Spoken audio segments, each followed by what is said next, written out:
Is this working now? Y'all, I really hope I got this halfway set up because I am going to be fucking elated. All right, go back. Let's go live on Tickety Talk. Credit Live Talk for camera.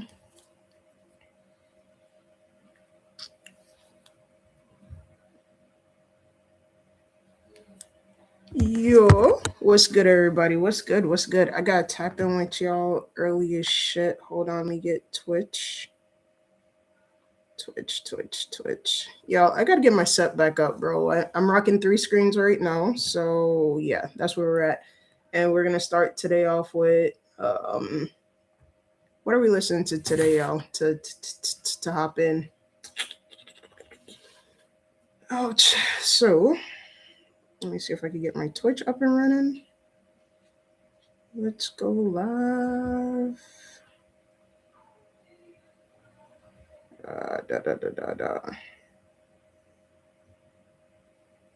Go live. I'm gonna have to change all this shit eventually.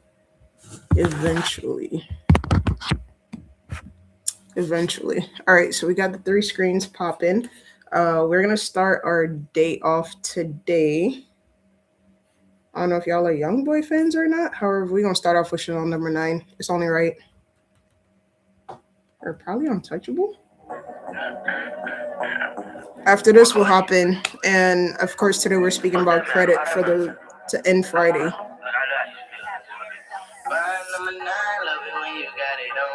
Baby, you so hot, all these diamonds cool you down. Got a lot of guap, every day I walk around. Baby girl, I'm up, back to mine, put it down. Just give me a chance, promise I'ma make you love me. And me and you together could accomplish more than something. Asking what I leave, baby, that's all the question. Everything I make a day, I bring it back and count it for me. I never saw you down. I gotta switch my mouth You parts. feel me through this song. Promise you will never leave me alone. Tonight is Mr. Bad, me and you, we going on. And don't worry about a thing, we gon' have fun now. A lot of money in my pocket when I walk around. Once we get back to the house, girl, it's going down. Started staring in your eyes and I talk you down. I wanna show you that I love you, let me hold you down. You my little dirty baby with my necklace on. Don't like you mad, but you even cuter where you from. I really need you, shorty, you my man. Never do a thing to hurt you, think that do your head. I've been hustling every day, I've been going in. Burn up a bag, I let you count it when I make it in. I love it when you got it on. Baby, you so hot, all these diamonds going on. Got a lot of guap, every day I walk. Baby girl, I'm up, back to mine, put it down.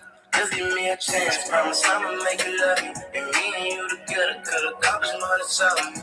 Ask you what I leave, baby, that's all in the question. Everything I make a day, I bring it back and count it for me. Yo, I really love this fucking cup. And it's crazy because I'm like, don't fucking leave me unsupervised. Like, I'm the worst. Promise you will never leave me alone. I go a lot of miles for you, baby. Break them back on your anything you want, just tell me. Mine number 9 got me love the way you smelling. Your Chanel lotion got me loving how you feeling. Baby, what we talk about, I never tell. Treat you like you my little dog, body you myself. BBS is cool you down, cause you out of sell. Can't tell you nothing, you NBA, you never broke again. I love it when you got it on. Baby, you so hot, all these diamonds cool you down. Got a lot of guap, every day I walk around. Baby girl, I'm up, back to mine, put it down. Just give me a chance, promise I'ma make you love me. And me and you together could accomplish more than something. Asking what I leave, baby, that's all in the question. Everything I make a day, I bring it back and count it for me. I'll never suck you down. I hope you feel me through this song. Promise you will never leave me alone. All right, so let's hop on in. Wow. What's good, everybody? Welcome back to day 3 of our credit talk, CP talk, everything else. Now, yesterday we went over the credit report. So if you are an individual that can't afford for somebody to do your credit report for you, you can't afford my services, or if you've already had services done and you're still having, issues with getting your shit verified or whatever it is, tap in. I'm literally going over everything I personally do when I have my clients and how I was able to get, from point A to point B. So all the information I'm giving you is literally shit that I've paid for. One thing that I'm not fucking scared of also is putting money into myself. So anything that I'm telling you to do is something that I've done, from CPs, credit, life, death, especially life after death. If I tell you something, bitch, is because I lived it. I did 35 years before my death experience. Now after my death experience, I could lock in, and I could tell you shit where it's just like, bro, it is what it is. you know, Ultimately, we are our own fucking problem. Whatever situation, whatever issue, whatever, yes, you're your own problem. And again, this is an individual where me having brain damage, all types of shit that I got going on with, you can never fucking know unless I tell you, like, yo, I go through shit on a daily, you feel me? So yeah, let's jump on in. Let's finish with our credit builder. So yesterday, for a quick recap, if you have your credit reports, you could go to annualcreditreport.com, download all your credit profiles. When you download all your credit profiles, from there you'll go ahead and check to make sure everything on there is correct. So your name, and of course, this is how you get the discrepancies taken off of your credit profile. So you want to make sure that you check the name, your date of birth, your social, um, take off jobs and stuff like that that you no longer are affiliated with. Take off addresses. Also take off anything off your credit report on the first round that no longer affiliates with you. Depending on what you also have on your credit, that's going to make it easy for you to get other stuff removed. Now once you go ahead and jump into all that, we're going to talk about building credit, because a lot of times, a lot of individuals feel like because they got the negative stuff off of their credit, they're gonna have good credit, and it's like that's not how credit works. So yes, you're removing stuff off of your credit profile. You have to add credit back for you to be able to facilitate you having credit, if that makes any sense. And if it doesn't, let me know.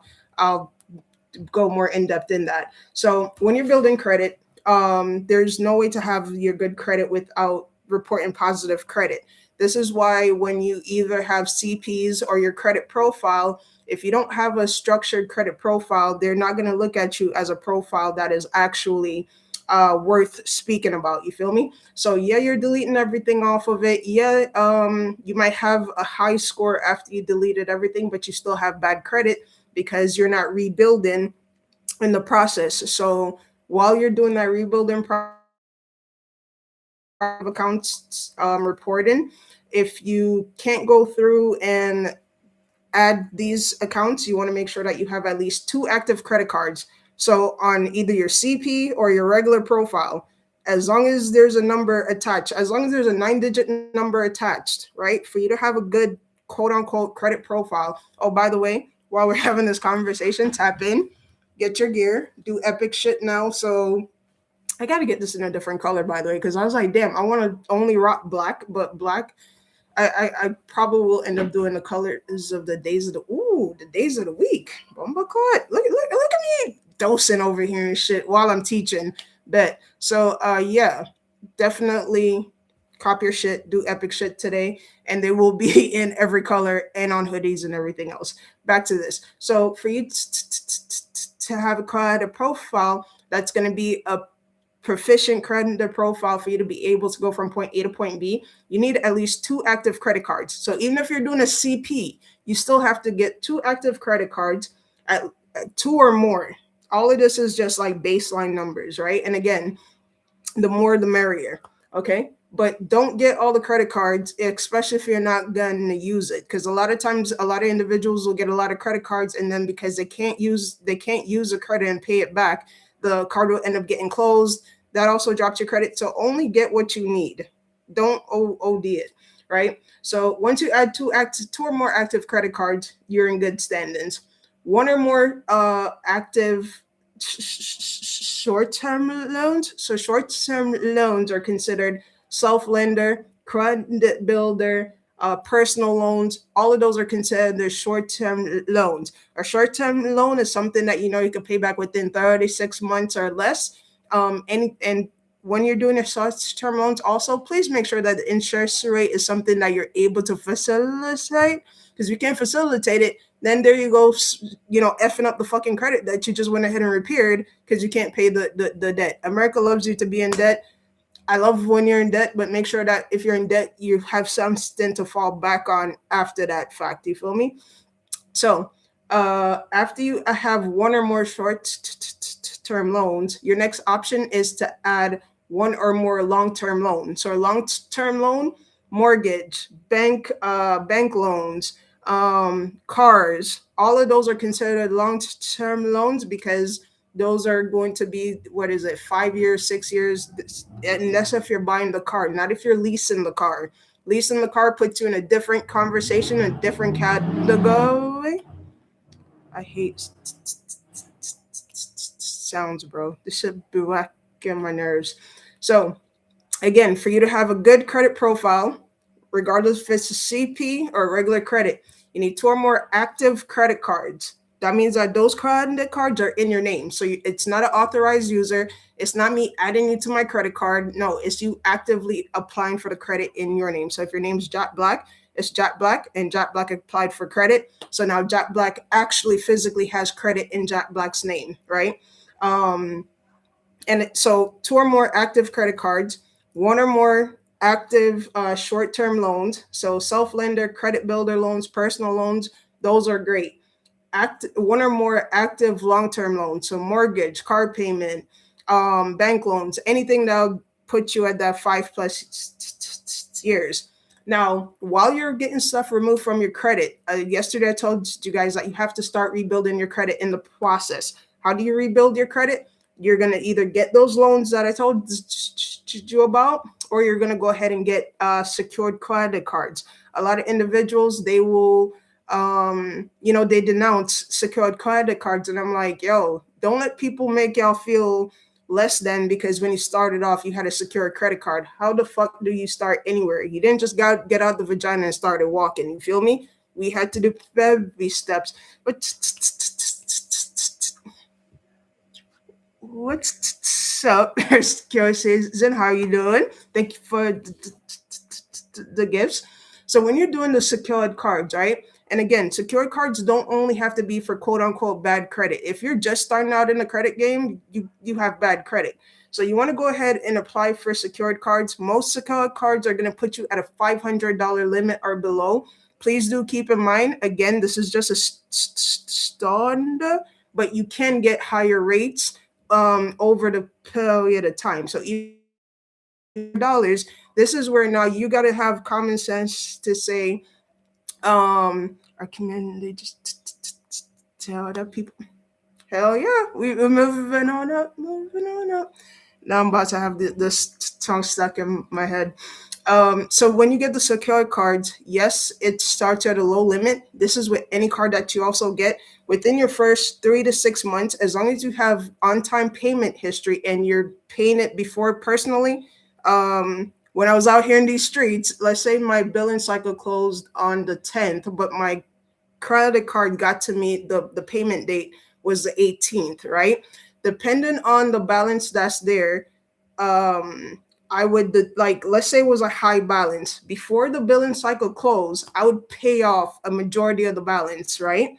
And then by the time it reported, it's going to report on the 18th with a lower balance. That's automatically going to make me look like a fucking great individual in the eyes of that credit card company. So yes, you made 2 payments in 1 month, but the whole idea is I spent, for example, if my card was $5,000, I'd spend the full 5,000, but before the credit card got reported on the 10th, I'm gonna make sure that I pay down to at least, a 2,500 or 3,500, something to where the ratio now becomes less than what I owe on the card, right? So that's now going to boost your credit score on the 18th because yes, you still have debt. However, they love when you carry over debt. When people tell you, "Oh, pay off the cards all in," don't do that.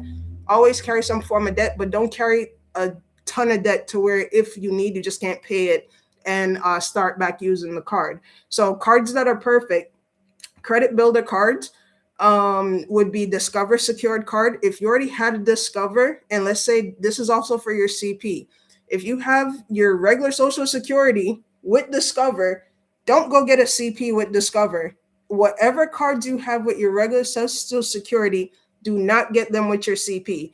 This is going to merge your account. When it merges your account, all the bullshit that's on your regular Social Security now shows up on your CPN. So this is why you have to make sure that CPN credit separate lives. You're two different individuals, even though you're the same person. This is also why I need you guys to learn the laws. Cornell law is phenomenal. They tell you what you are. You're either a person, an individual, or something human. Like there's things, there's ways how they word it in paperwork to where if you know what you're doing, you're secured with not having to pay back any debt, because who the fuck is a person? Right. So that's how you gotta like speak to them. Like let them give you the answers to what the fuck you need. So we got to Discover, Capital One, Open Sky, Indigo, all them shits that you be seeing on Credit Karma, especially if you have shit credit. Credit Karma already tell you what the fuck you gotta do. Do not apply for them also if they have like 23%, 50% payback in return. Like please, please, please read the fine print, because that means that if you had a $300 card and it's like a 33% some shit, that means you're paying back damn near like $50 or $60 on a $300 card. Like that essentially is not going to get you anywhere. So check out the fine print on the card before you get the card. Don't get, like, personally, I think cards that are 15% and under, and even anything over 10% to me is high. However, you could still have a 750 fucking credit score and still be getting cards with 23% and shit, but you have a higher credit limit because you show that you have a mixed credit account. So that's how y'all got to start thinking about credit. Like, don't overcomplicate it, but complicate it ish. Now, let's say so if you're in that 500 and below Social Security score or CPN score, whatever it is, those will be the secured cards for you to get. Now, when you move your credit up to that 520, 530, you want to go ahead and jump into Capital One. Capital One automatically, one time it says that Capital One is where you need to be. If you're an individual that's ever struggled, go to Capital One, get this secured card. If you do everything that you do correctly, within 3 to 6 months, Capital One's going to switch you over to a regular Capital One unsecured card. The limits normally start at anywhere from either 1,000 up to like 35 that I've seen personally offer it. Now, once you do the Capital One, you could also do Discover. I wouldn't tell you to hop into like Chase. Chase is very peculiar with what they want you to have. So that high 650, 700 up, I wouldn't touch Chase. Like, Chase is like the god. Like, people go crazy about American Express, and I'm like, yeah, fuck with Chase, because Chase will give you everything you fucking need, especially as a business. Oh my god, Chase will throw shit at you that you never knew existed, while people are still going crazy about American Express. So just keep that in mind. Now, once you hit your 600 and up, that's when you're in like the good to moderate credit space. You're gonna get the Barclays card. The Barclays card is not the Apple card.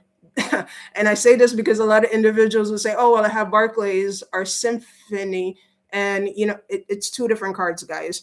Yes, they're all under the same structure or the same financial structure, but it's different entities. It's kind of like, what is it? Mercury owns Ford, BMW, and all of that shit under that little blanket, but people like distinguish the cards differently. Think of your credit card companies as that also. So once you get up there, you're going to get your credit union cards. If you're with a credit union, hop in, get every fucking thing that the credit union could offer you. And I say this because if you're, damn. So this is how you operate in America, to where you're able to double your income essentially. So with your credit profile, you have your Social Security number. That is reported to the United States. With your CP, that is not reported to the United States because you never reported it to the United States. Hence why they tell you that it's fraud, is this, is that. A CP can't be fraud if it's in your name. you have to use your ID with your CP. You get what I'm saying? So just like are you using your ID with your driver's license to fulfill your social security shit, it's the same shit you're doing with the CP. However, you don't pay taxes on the CP. This is why the government don't fuck with CPs, because that's free money, right? Right. So with that being stated, this is now where you got to get smart and say, oh shit, as long as my credit's good and I'm able to cash out on my credit, what can I do with my CP? Same process. Whatever you cash out with on your CP, though, you have to make sure you could pay that money back. So you're borrowing from Paul to pay Peter. However, you're borrowing from yourself, and it's for you to know, like, okay, cool. I borrowed this, now I got to pay that back. Even though that's your CP, you still want to pay those back. That's another thing. People don't be paying nothing back. This is why the shit is labeled what it's labeled, because everybody wants to run off on the plug. Yeah. So it's a great tool. Use it accordingly. After you go ahead and you get into the credit unions, you want to go ahead and get the Capital One Quicksilver card, specifically the Quicksilver card, because that Quicksilver card is automatically, depending on how you built your credit profile. Remember, I told you need at least 2 active credit cards, one or more short-term loan, and one or more long-term loan. Those are the 5 like basic things for the social and the CPN that's going to make your credit profile look healthy, right?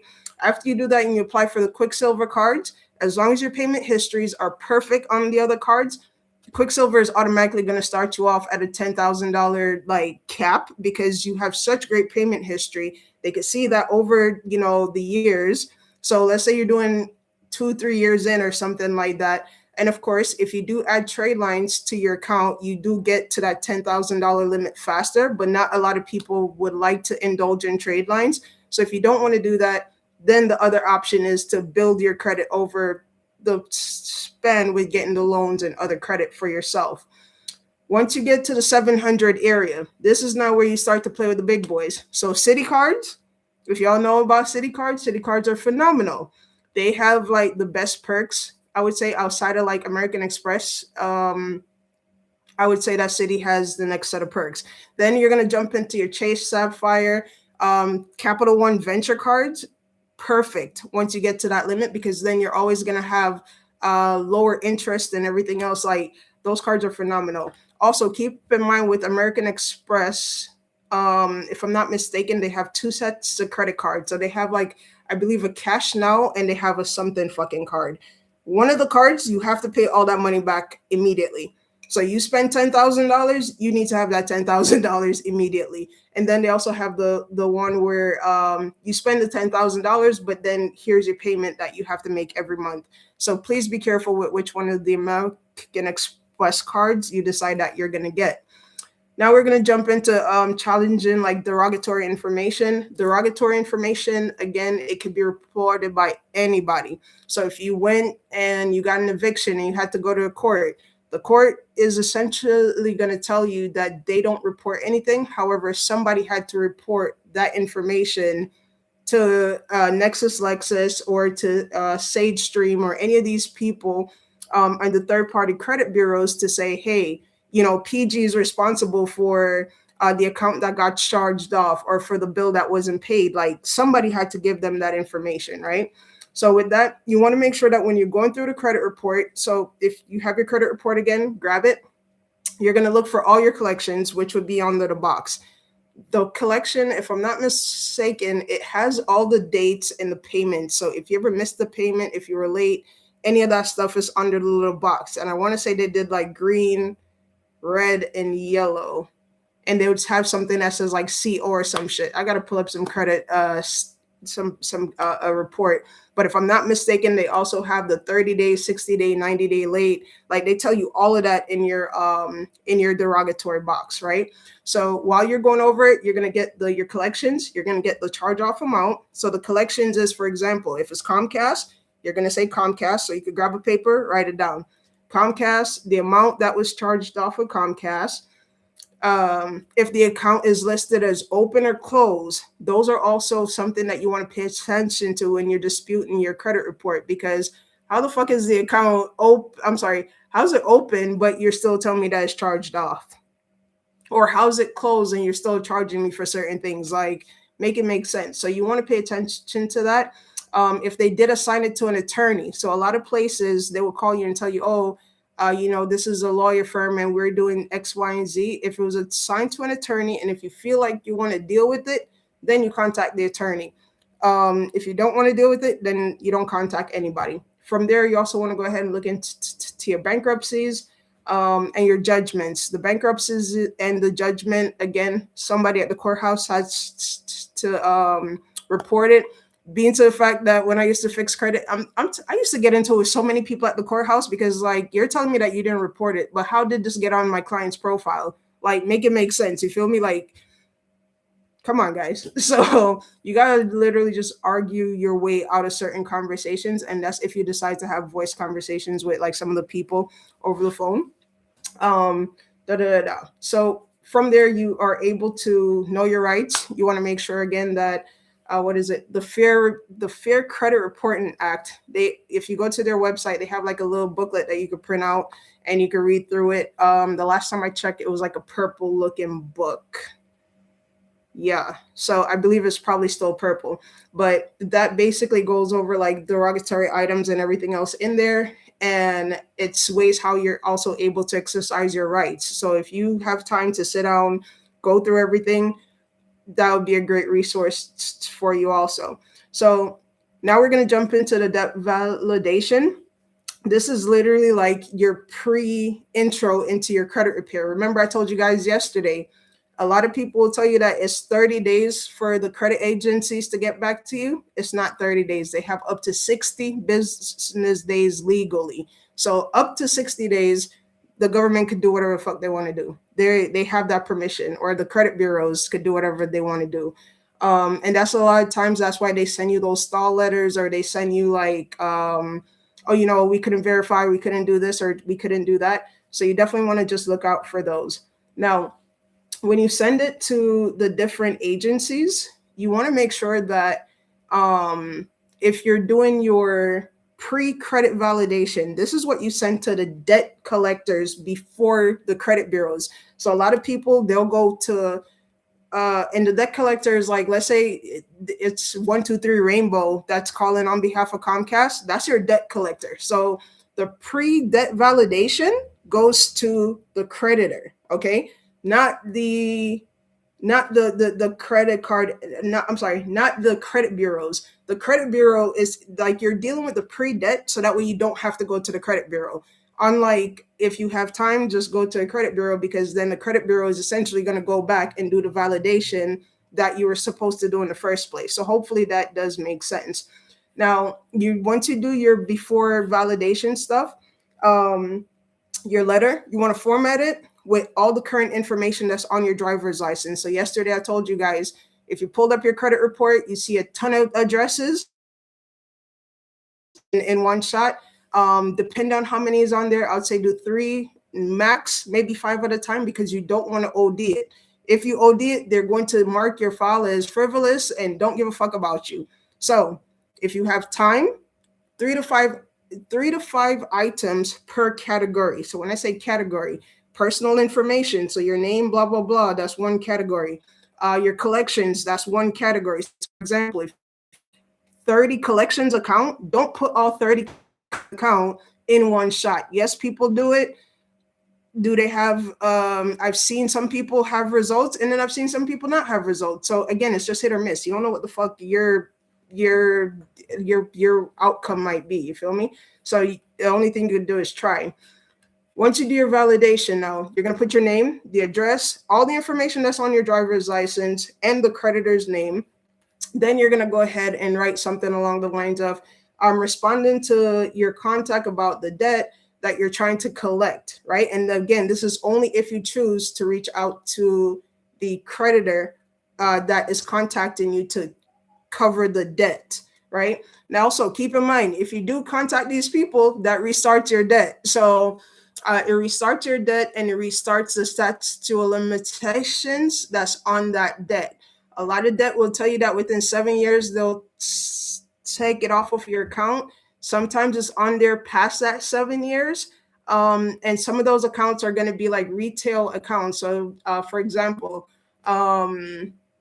I have one on my account that's from like one of them places that used to do furniture from way back in the days where I got furniture for somebody else, and even though it's paid, it's still reported. It's always still reported on my account. It got to a point where I just said, "Fuck it, I'm done. Like y'all could stay." Why? Because that account was paid in full. Um, I'm sorry. At first, it was in collections. I went directly to the company and I said, "Hey, I could pay y'all this shit right now because I thought the person was paying it." And honestly, this is where you fucking learn to communicate, because once they, even if y'all lie fucking good. Let them know, like, yo, I really don't know what the fuck happened. Blah blah blah. Some shit happened. Like they like to feel like they're helping you. So always make people feel like they're helping you, especially like, yo, learn how to kick. What is it? Kiss ass till you could kick it or some shit like that. Talk to these people. Give them the utmost respect. Like I get on the phone with them. I don't know shit. Unless it's Becky that wants to fucking go toe for toe, then Becky, I got time. Because by the time I hit you with everything, you're like, wait, what? And I'm like, yeah. So clearly, you need to like quit your job because I'm not the one.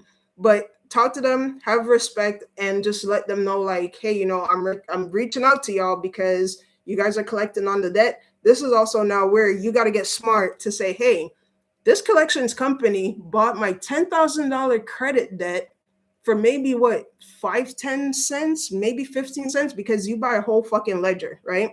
So here it is now. You just bought this ledger for $100. Can you imagine you sit down and you call 50 people on this ledger, and one person is gonna, one person, because they're not gonna argue it. They're gonna be scared. So if you say, oh, it's 5,000, $200 for, they just made their $100 investment back off of one individual. You feel me? So when it comes down to it, if it's like legit shit, me personally, I've had a $10,000 card and I paid $200 on it.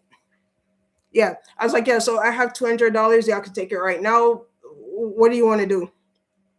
Oh, well, the balance. Yeah. However, the balance is that I have my credit report that showed that I did pay the balance down to this amount. But when they buy the debt, they're buying the debt at whatever the fuck that companies told them that you owe them on. So if they never went back in and updated the information to show X, Y, and Z, they're coming at you for whatever is on paper. So here it is now. I keep bank statements and all of that shit. So I'm like, well, you want me to send you a picture because I can show you my last payment, blah blah blah.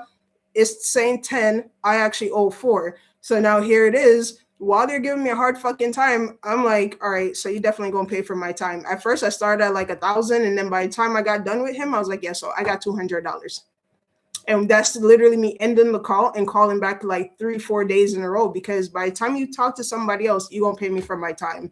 And of course, by then they're happy to take it because the information that you have is incorrect. Why didn't you do a better job validating the information before you come calling me? And a lot of places also, when you say, especially if that collections company is not licensed to collect in your state, yeah. I'm sorry, what state are you from? Oh, okay, cool. Can I go ahead and have your fuck, I forgot what it's called. It's not like a DOT number. It's a fuck. It's like it's a number that they give the agencies that that shows that you're representing the credit card. You represent the, like, the brokers that write like credit and shit like that. So you could ask them for that number, and once I give you that number, you could go ahead and validate that, hey, this person's actually able to collect from your state and everything else like that. From there, you want to go ahead and you want to provide like the name of all the information that's on the paper, and of course provide copies of your ID and everything else. Now once you send your debt validation, you're providing all the proof. Again, like I told you, before I did anything, here's all my proof. I send it over to them. It's for them now to come back and tell me something really good, because you were supposed to do this. I shouldn't have been doing your job. So once you go through, you provide the name, address, the amount you owed, everything else. You're identifying all the shit with the debt collector. And again, this is before you get to the credit bureaus. If they come back and they say some madness, you could do another follow-up, or you could go ahead and then take it back with the credit bureau. But if you're going to go through the process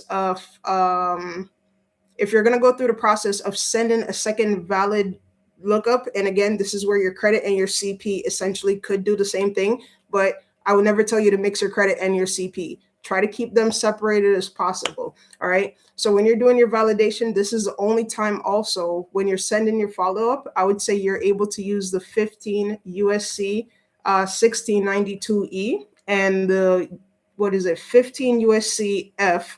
And this basically goes with you saying like, hey, here's my evidence, under these laws, this is what you have to provide to me. They're supposed to come back out and give you that. You're then going to go ahead and let them know like the authorization with the company that you're dealing with.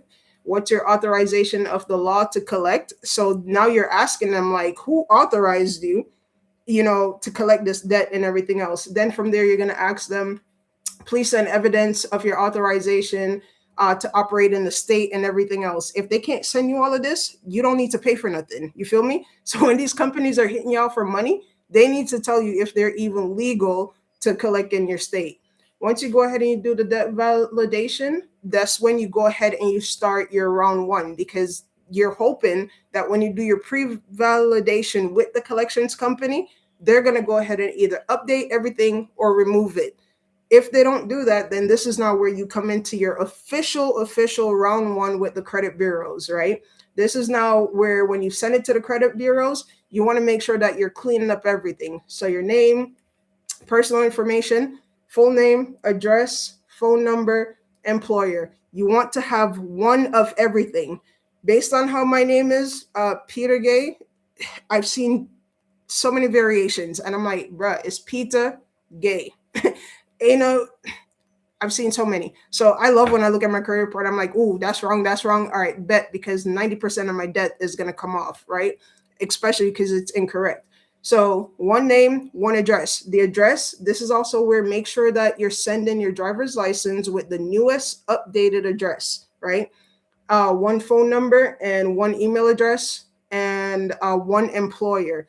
Now, if you're individual that, let's say, you're looking to switch your jobs, right? You could have up to like 2 or 3 employers, but please make sure that your employers are going to carry you over into what you're doing. So for example, if you're a person that's in fast food and you're going into the nursing field, and you started the nursing field and you've been out of fast food for the past 5 years, take that fast food shit off for your thing. You feel me? My rule of thumb: if I haven't done the job in the last year, I take it off of my resume completely. It never fucking existed, and I've done a lot. Like I've done a lot. So with that, you want to make sure that all of that is literally up to date. What that also shows is that you have stability. Yes, a lot of people don't understand that the less shit that is on your credit report that shows that you're an individual that's like a fight or flight, the better it's going to look for you on paper, right? Because they love to see, oh, damn, you've been at this one house. That looks good on paper. Like America loves when you're repetitive, and America loves to keep you in debt. However, while you're in debt, use that debt to do other shit type shit, right? So once you go ahead, update your personal information, you're sending all these copies over to them, right? And after you go through, you're sending the same letter also to all the credit bureaus. So TransUnion, Equifax, Experian. Those are the 3 major bureaus. There's actually, last time I counted like 95, because there's also third-party bureaus. So if you ever had a rental car, storage unit, loans that you delinquent on, all of that shit, yes, it still gets reported to the big 3, but there's a big like fucking 99 other places where it's like, where the fuck did y'all get that information from? And then they'll tell you, oh, you got to contact rent, blah, blah, blah. Who the fuck are they? Like, so whosoever your building or your mortgage or whatever, they also have a company that runs shit that would also report shit. So stuff like that you want to be aware of. So when you send that information out to the credit bureaus, right? Again, this would now be your first round of letters, because you're telling them, hey, remove my name and blah, blah, blah, make your file look really good. After you've done that, you're then going to go ahead and jump into your round 2. Once you jump into your round 2 is normally where you follow up with your round 1. Me personally, on my round 2, whatever that wasn't completed in round 1, which would be taking care of your personal information, I then go ahead and put that into round two. So that's when I would then also add the remainder of the personal information that needs to be removed. And I would add my hard inquiries. Soft inquiries, nobody gives a fuck about it. Soft inquiries and hard inquiries, they both stay on your profile for 2 years. However, the longer they're on your profile, the less weight it has. So that means that your credit score is going to start to go up, even though you still have that inquiry. But that inquiry going to be on there for damn near, I think, like 8-9 months, maybe sometime a year and a half. And then you see your shit go up like 2-3 points, depending on the weight of what that inquiry was, the hard inquiry, right? So once you go ahead and you do your day two or your letter two, so whatever was missed in round one, I put on there. Whatever hard inquiries that I want to get removed, I put those on there also. And then from there, depending on if the hard inquiry is not a lot, and also dependent on the credit bureau, because not a lot of the credit bureaus will report the same thing, right? So let's say you're looking at your TransUnion, and TransUnion only shows like 3 items that are actually delinquent. I'd more than likely put that on my round two, and that's dependent on the type of account. You feel me? But then let's say now when you look at your Experian, you have like 6 or 7 accounts. I would probably put 1 or 2 of those on there, because again, remember, you already are re-putting your part one of whatever personal information that was missed. Then on top of that, you're adding all these hard inquiries. Then on top of that, now you're adding collections. You see, you're like stacking. So that would kind of make it harder for you to get shit done. And again, that's also subjective, because you could put it through, the shit could come off. Who the fuck knows? But rule of thumb, again, in each section, I only choose 3 to 5 arguments, or 3 to 5 things to basically argue each time. And then that way I guarantee that I get removals, because then it doesn't look like, oh, you're just trying to get your whole damn profile wiped type shit. So after you went ahead and you do all of that, you always want to go through and just make sure that you wait on them. Keep in mind, they tell you 30 days. However, they have up to 60 business days. That doesn't include holidays or weekends or any of that. So please keep that in mind. Now, once you go through and you're doing your follow-up, you're literally going to tell them, hey, I disagree. A lot of people will tell you, come with this rule. And but no, my what is it? My letters are very much to the point. When I tell you like to the point, it's like I'm in disagreement with the items listed below, which appeared on my credit report, even after your investigation. Because remember, they were supposed to come back and tell you this is why this is removed. So now here it is. I'm coming back and I'm telling you, like, all right, so you're full of shit. And this is why I feel like you're full of shit. I would like for these items to immediately be reinvestigated. These inaccuracies are highly infectious on my credit report. You list again, and as you can see on my box, I literally only have like 4 items listed. You list those 4 items, because you're not going to tell them like, oh, this is wrong because you have the wrong amount, or you have the wrong this, or you have the wrong that. That's not when you hit them with all your fact finding. You hit them with that after that. You feel me? So from there, you add those information to it. Then from there, you could say something in accordance with the Fair Credit Reporting Act. Again, I threw the laws out now here, where I'd say Public Law 91-506. Coming out, so nobody not talk about that. They're going to tell you all about USC and all this other shit. So Public Law 91-506, Title 5, Section 611, Section AD. You hear how I articulate completely different. Okay. So please provide the names and the businesses for each individual with whom you verified the above, so I may follow up. Because remember, you already did your follow-up with the credit bureaus to start. So whoever the fuck you spoke with, you should have had that information. So now here it is, you're reaching out to the credit bureau. So the credit bureau now should be matching whatever the fuck you got going on, right? When they go, so that from there you'd say, please forward the updated credit report with the investigation. Thanks. Once they go ahead and they go into and they send you back that report, this is where now you go into round 3, right? Now, after you do round 1, round 2, again, you might not get the results that you're looking for. Like, if you don't get the results, you have one or two options. You can stop or you can keep going. And like I said, after the first 6 rounds, stop. Otherwise, they're going to mark your account as frivolous. So after you go through the first 1 and 2, you still have unfavorable result. Then that's when you're going to go ahead and do the factual dispute. So remember how I was telling y'all at first, you don't tell them everything that you know.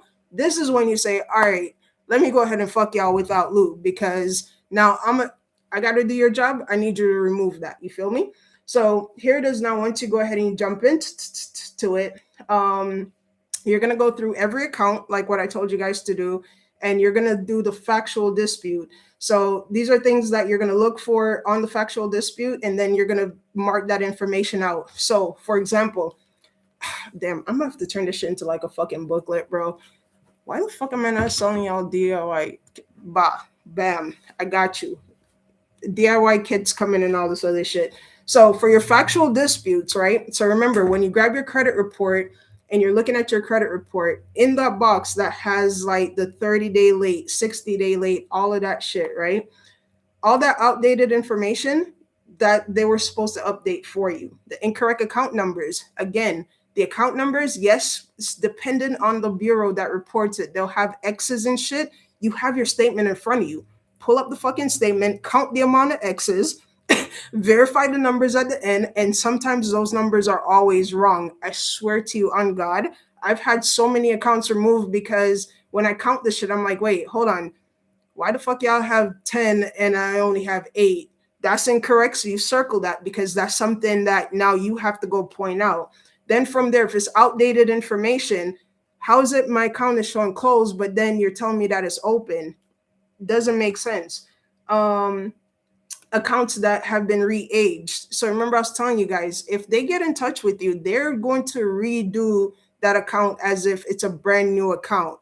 Then that's going to redo your debt. So yeah, it was going to fall off yesterday, but now that they got in touch with you, it's now renewed as a new debt on your credit report. Incorrect date opening. This is where you got to be aware. So for example, places that are famous for this shit, car dealerships. And I say this shit because when I was working with my uncle, right, I would be the motherfucker where you bought a car today on a Friday. I'm not reporting that shit till Monday, because A, I'm not working on the weekends. B, I'm not working on the weekends. C, I'm not working on the weekend. So please do not get into a car accident. Yeah. And I'll tell them, I'll be like, yo, I'm not reporting that until Monday. So let me know what you want me to do, because it's more paperwork. So it's either going to pay me extra money, or how do you want to do this? And the people that were very peculiar, they'll pay the extra money. And the people that didn't give a fuck, they'll be like, yo, bro, I'll see you on Monday. And I'm like, all right, bet. Make sure you don't get into an accident. So you always want to check the date, because if you bought the car on the 1st, why do they have the open date as the 5th? That shouldn't be. Hey, I bought my car on the 1st. That's also incorrect. That account has to get off of you, or they'll probably update it. Also, keep in mind, with a lot of the information that you do point out to them, depending on who's doing whatever the fuck they're doing, they will come back with the information that you updated and say, oh, well, this is correct or that's correct. So please do keep that in mind. The incorrect credit limit. You also want to make sure that you look at that. The credit account not being reported with the credit limit. Also pay attention to that. The incorrect credit type or account type. So the account type, for example, if you had a joint account, a single account, a personal account, look at all of those to see how it's labeled or worded. What else? The charge-off account showing a past due. How is the account charged off, but you're still telling me I have a past due? Make it make sense. Like stuff like that you want to be aware of. Next, accounts not included in bankruptcy or Chapter 7 and Chapter 13. They should, again, who the fuck at the courthouse reported this? Because when you call the courthouse will tell you, oh, we don't report nothing to the credit bureaus. Well, how did the information get to Lexus? Like, make it make sense. I'm awake. What's up, Mel? What is it? Yeah, family, I'm gonna wrap it up with y'all. Give me like 2 minutes. And then of course we're gonna get back into the rest of this tomorrow. So if you have Chapter 7 and Chapter 13 bankruptcies, please do get that information off of there. Also, collections with accounts that are reported open. How's the account in collections, but then it's reported open? So all of these things are things that you want to make sure like you pay attention to it and just know these are your factual disputes is going to be your last dispute. I'm sorry, it's going to be your first dispute after you've disputed with your collections agency, and that's if you choose to deal with the collections agency. If you don't want to deal with the collection agency, you go to the credit bureau and you do everything through the credit bureau. um Yesterday also someone brought up credit sweep. Credit sweeps are phenomenal. However, if you're doing a credit sweep, you need to add credit because, again, yes, you're removing the credit, but if there's nothing there, it's not going to help you, right? So, also, if you do a credit sweep, depending on how the person does the credit sweep, I don't work behind anybody that do a credit sweep because A, you're probably going to go to jail. B, they're probably going to fuck you because it's like if they didn't tell you to go get the what is it? Normally, when I do a credit sweep, I tell you go get some kind of paperwork from the police saying, "Hey, I'm a person of identity theft. Um, this happened, or whatever the fuck it is. It needs to be reported on paper with the government. That's how I operate. Also, it needs to be notarized, right? Most of these people out here that's doing credit sweeps, they're just going to the what is it, CFPB website. They're uploading all your shit and they're putting on there some shit that says like identity theft or I'm not responsible or some bullshit. And it's like, yeah, y'all are high key fucking people because guess what? They're taking everything off, but within a week or 2 weeks, somebody in the back office had to verify all this shit. So now they're going to put it back on your credit report. And then they're going to probably flag your credit report for fraud or whatever the fuck they're going to flag it for because they went ahead and they validated this information. A lot of times I'll tell a lot of people, if you're doing a credit sweep, immediately go buy whatever the fuck you're doing. And when I say that, like, because a lot of people, they'll do a credit sweep to be like, oh, I want to have good credit. And it's like, yeah, but you need to go buy whatever you're going to buy. So whatever house, whatever car, do that shit within a week of your credit sweep to make sure you're able to actually use your credit sweep. Does that make any sense? Hopefully it does. But yeah, I have a meeting. I'm gonna hop back in with y'all later. I'm 3 minutes over. Yes, so I'm 3 minutes over. My apologies with everyone for ending so abrupt today. I'll be back, but once we get back, we're gonna finish going over all the different list of factual dispute reasons, and then I'm gonna show you how to like formulate your dispute reasons. And again, when you're going through the whole entire process, please don't only use the stuff that you see on TikTok or these places with the USB-C laws, because that's gonna get your account booked, it's gonna get your account flagged. However, if you are gonna be using any one of the laws, always head to the Fair Credit Reporting Act and use their public laws because I love those over the the regular US 15 and all this other shit. But I love you guys. I'm gonna tap back over with y'all in a few. And today, I love y'all.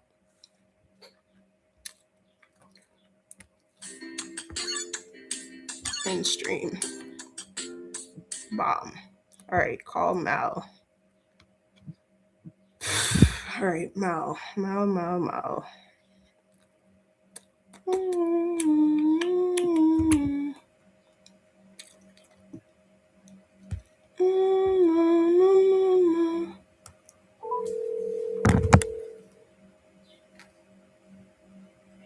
Hey, step. My bad for being late. How's your day? It's going. I'm sweating bricks over here, but I'm knocking out this live. I'm like, all right, knock out Mel. Then after I knock out Mel, um, damn. Hopefully this girl cancels her meeting. So we're sending it. I'm putting it on the universe because I'm like, hey, are we still meeting? And she's like, oh my god, I'm so excited. I'll see you at 7:15. I'm like, fuck, no. No, that's gay. It's Friday. I'm like, why the fuck did I set everything for Friday? I'm like, PG. Yo, I was just like, trust me, I feel you on that. I was like, what was I doing? Like, PG, what crack did you smoke before you did this? Yeah, trust me, I'm right there with you. What did you end up doing for the rest of the day? Just work? Yeah, I know I worked today. Worked today, and then I was so tired because I Mm, didn't roll up a couple nights, and I okay. was like, yo, I needed that nap that I just had. I just woke up from my needed it. Yeah. Um, and then I'm supposed to go out tonight. That's why I was like, okay, let me catch a nap because I know I'm not gonna sleep tonight. Oh, today's your boat ride? Yeah. Uh huh. Uh So huh. that's why I was like, okay, let me get rest. I had to run out early today, and so it was so like over it. Let me Yeah. just Nah, get out I there hear and you. get stuff done. Yeah, yeah, yeah. But yeah, other than that, that's pretty much it. I hear you. I hear you. That's pretty much it. Okay. Well, the thing is, I don't think our call is gonna be that long because I know we have already touched base on some stuff. We had already touched base on some stuff. Was that Mm-hmm. yesterday? To you? Yeah, we spoke. No, it was the day before. I think it was yesterday. Yeah, Wednesday. Yes, because that day was last. before. Day before. So, let's see. Yeah. So I'm trying to get more, like pretty much more information on like that CPM because even though I had already did like a whole like take that all, take that all, take that all. Yeah. They had already put like